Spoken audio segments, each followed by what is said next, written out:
Salam dalam kasih Kristus. Bapak Ibu Saudara, keberadaan seseorang yang akan menjadi pembebas, penolong, lalu kemudian sosok yang berani membela kebenaran, sosok yang berani tampil menunjukkan berbagai macam hal yang baik di dalam dirinya, merupakan hal yang tidak akan pernah bosan untuk dilihat.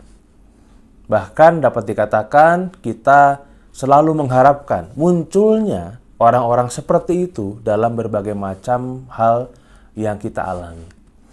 Ya, kita pasti akan selalu senang dengan aksi heroik misalnya, dengan aksi kepahlawanan yang ditunjukkan oleh beberapa orang yang memang memiliki nilai, yang memiliki sebuah prinsip yang baik yang dipegangnya sehingga kemudian dia berani melakukan berbagai macam hal.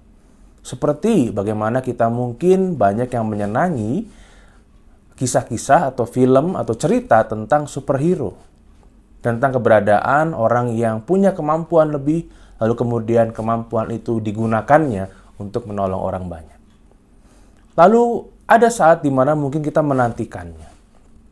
Ya, kita menantikan, atau mungkin berandai-andai ya, kapan ya di tempat kita, atau di negara kita, atau misalnya dalam keseharian kita bisa menemukan sosok atau figur yang seperti itu, yang bisa muncul untuk menjadi seorang yang menolong, lalu kemudian membebaskan, dan melakukan berbagai macam karya yang besar untuk banyak orang.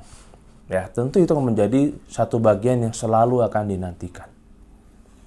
Nah, itu juga yang boleh dimaknai oleh umat Tuhan di masa yang lampau, sebelum masa di mana Tuhan Yesus lahir atau hadir. Keberadaan seseorang yang akan menjadi juru selamat, menjadi Mesias itu sangat dinantikan pada saat itu. Bahkan dalam kitab Yesaya pasal yang ke-7, Ibu Saudara, Yesaya pasal 7 ayat yang ke-14. Di tengah berbagai macam hal yang dialami oleh umat Tuhan pada saat itu.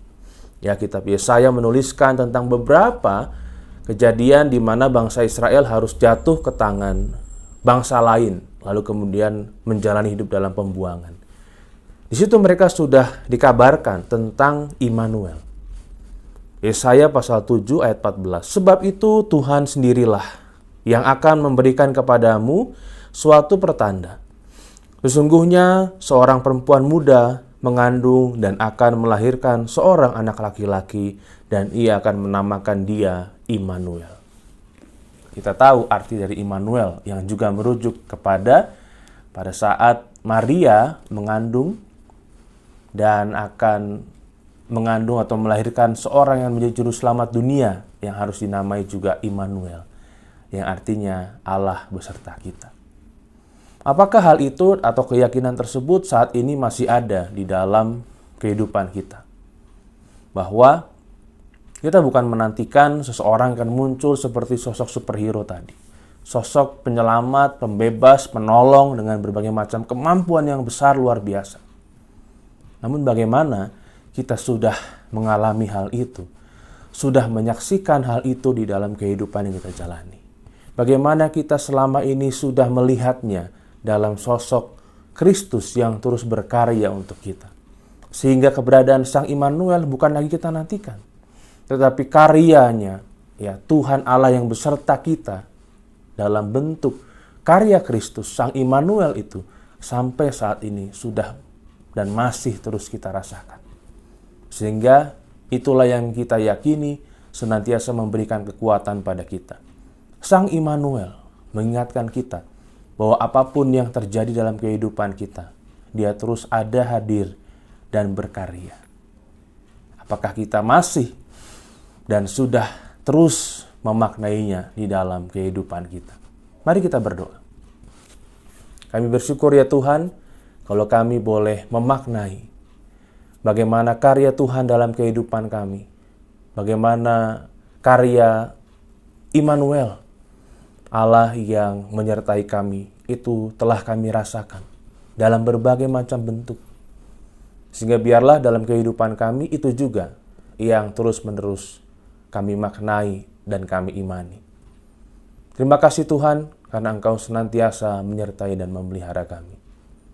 Di dalam Kristus kami berdoa. Amin. Sebuah pujian untuk kita renungkan bersama. Tuhan Yesus memberkati.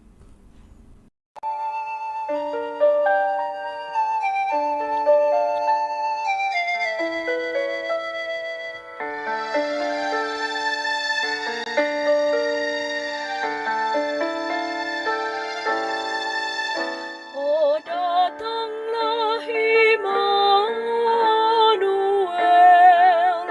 tebus umat-Mu Israel, yang dalam berkeluh kesah